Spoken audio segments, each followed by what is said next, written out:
میرے بیٹے کو اور دربار میں لے کے چلے جاؤ۔ یہ کہنے لگا کہ راوی کہتا ہے ابن ابراہیم کہ میں نے امام سے بہانہ کرنا چاہا کہ ہو سکتا ہے جو ہے موقع ہو۔ میں نے کہا کہ آقا وہ ایسا ہے، کہا نہیں نہیں لا تخاف، خبردار گھبراؤ نہیں، جاؤ امام کو لے کے آؤ اور دربار میں لے کے چلے جاؤ۔ میرے عزیزو یہ کہتے ہیں کہ میں گیا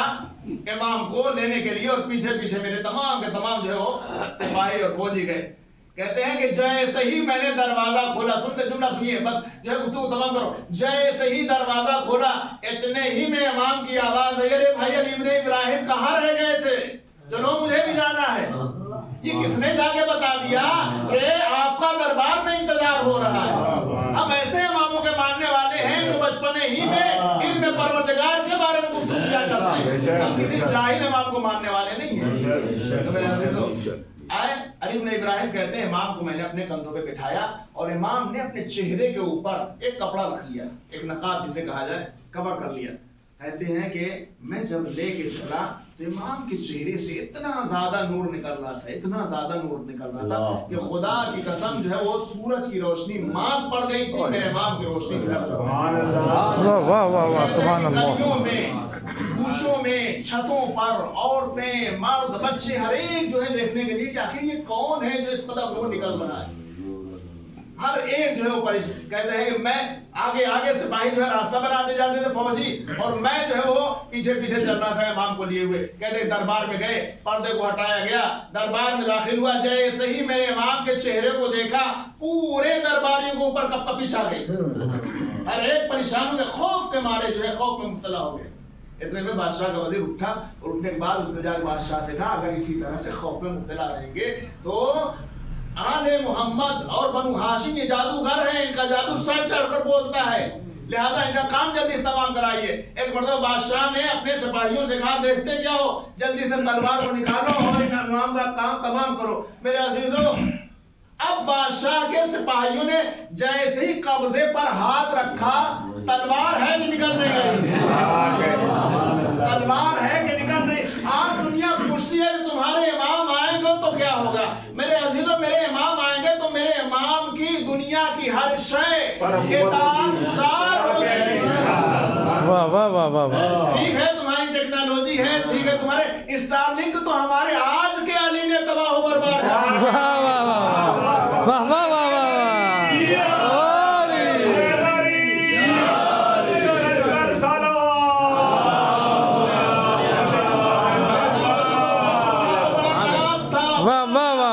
سبحان اللہ سبحان اللہ، واہ واہ واہ واہ ایک لمحے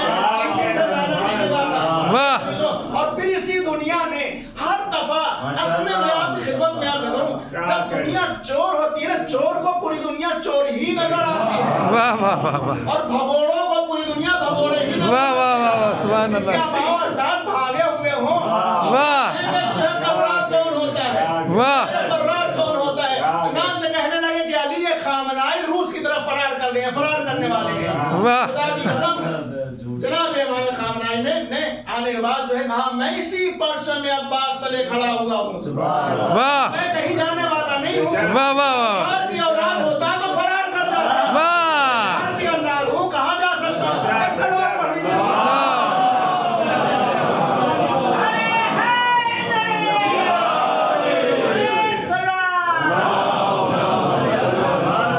خامنائی صاحب کی سلامتی کے لیے ایک آواز بلند صلوات۔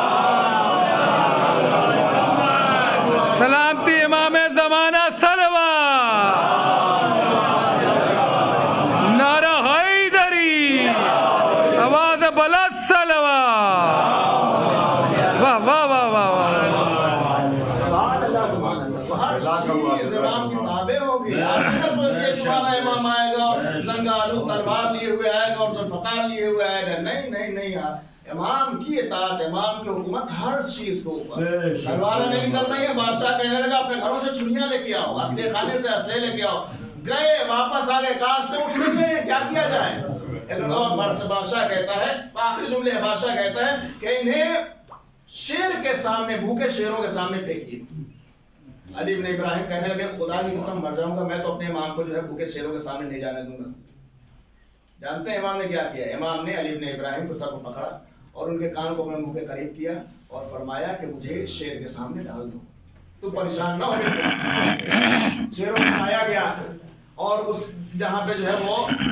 شیر موجود تھے وہاں امام علیہ السلام کو لے کے گئے ابن ابراہیم ادھر بادشاہ اوپر بیٹھا ہوا ہے یہ لے کے گئے اب علی ابن ابراہیم کہتے ہیں میں نے امام کو اتارنے کے بعد یوں جو ہے وہ پھینکا یعنی منہ ڈالا کہتا ہے کہ 3 شیر تھے اور تینوں شیر جو یوں جھپٹے امام کی طرف امام کو اپنے آغوش پر لے لیا اور زمین پر یوں رکھ دیا امام زمین پر بیٹھ گئے پیروں کو پھیلائے ہوئے تینوں شیر سر کو جھکائے امام کی واہ واہ واہ واہ واہ مرحبا مرحبا امام کو سلام نہیں کر رہے تھے بادشاہ وقت پہ لعنت بھی کر رہے تھے واہ واہ واہ واہ واہ واہ واہ واہ بنانے اہل بیت پہ لعنت بے شمار لنگر صلوات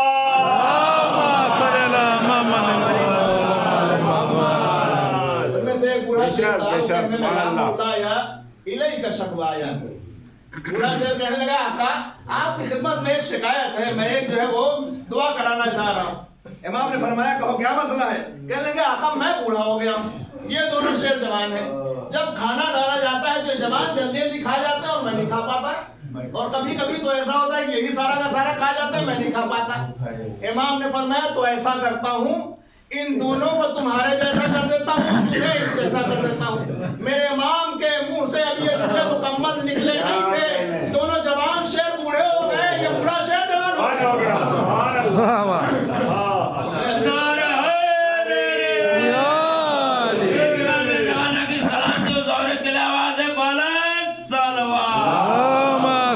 محمد وآل محمد وجل پر مرحبا مرحبا امام نے حسین کی خدمت میں ایک شخص آیا اور آنے کے بعد وہ تھا دور کا رہنے والا تھا کہنے لگا کہ آقا میں نے سنا ہے کہ اللہ نے آپ کو بڑا خوبصورت بیٹا عنایت فرمایا اللہ اکبر امام نے فرمایا کہ ہاں کھا دیکھنا چاہتا ہوں جب اس نے دیکھا زیارت کی حضرت علی اکبر احسان کی کہنے لگا آقا آپ دعا کرتے کہ پروردگار مجھے بھی ایسا ہی بیٹا عنایت فرمائے امام نے فرمایا ٹھیک ہے ہم دعا کر دیں گے لیکن یہ بتاؤ کہ اگر تمہارے پاس کوئی ایسا بیٹا ہوگا اس کے پاؤں میں کانٹا چھپ گیا جانتے ہیں کیا اس نے جواب دیا اس نے جواب دیا کہ آقا وہ کانٹا اس کے پاؤں میں چھپنے سے پہلے میری آنکھوں میں چھپ گیا ایک جوان تھا عرب کے اطراف میں رہ رہا تھا کربلا کے اطراف میں رہتا تھا وہ جب جوان ہوا ہے اور شادی اس کو ہوئی ہے تو امام حسین الحسن کی زری کے پاس آیا اور آنے کے بعد ایک دعا اس نے کہنے لگا کہ آقا مجھے ایک بیٹا دیجیے اور بیٹا ایسا ہو کہ جب جوان ہو جائے نا 18 سال کا تو اس دنیا سے چلا جائے یعنی میں محسوس کر سکوں کہ آپ کو کس قدر تکلیف ہوئی اور میرے عزیزو وقت گزرتا رہا اللہ نے اسے بیٹا دیا اور بیٹا 18 سال کا ہو گیا یہ آدمی جس نے دعا کی تھی یہ سفر پہ گیا سفر سے واپس آیا ہے تو اس نے کیا دیکھا کہ اس گھر کے باہر مجمع لگا ہوگا لوگ اس کے پاس دوڑے ہوئے آئے کہنے لگے زمین پہ بیٹھ جاؤ اسے زمین پہ بیٹھا دیا پانی پلایا پانی پلانے کے بعد جانتے ہیں میرے عزیزو کیا تھا اس کو بتایا گیا کہ تمہارا جوان بیٹا اس دنیا سے چلا گیا تمہارا جوان بیٹا اس دنیا سے چلا گیا ہے میرے عزیزو یہ بہت دیر تک یوں ہی بیٹھا رہا آنکھوں سے آنسو تو نہیں گر رہے ہیں لیکن کچھ دیر کے بعد لوگوں نے کہا کہ آؤ چلو چلتے ہیں تدفین کرنے کے لیے یہ کہتا ہے کہ نہیں میں تدفین کرنے نہیں جاؤں گا پہلے مجھے کربلا لے کے چلو اور ذریعے امام کو لے کے چلو میرے عزیزو اب جب اسے کھڑا کیا گیا نا اس کی کمر سیدھی نہیں ہو سکی کمر ٹیڑھی ہو گئی کمر ٹیڑھی ہو گئی گیا ذریعے امام کے پاس ذریعے کو پکڑنے کے پاس کہا السلام علیکم یا عبد اللہ پر میرا سلام ہو آقا بس اتنا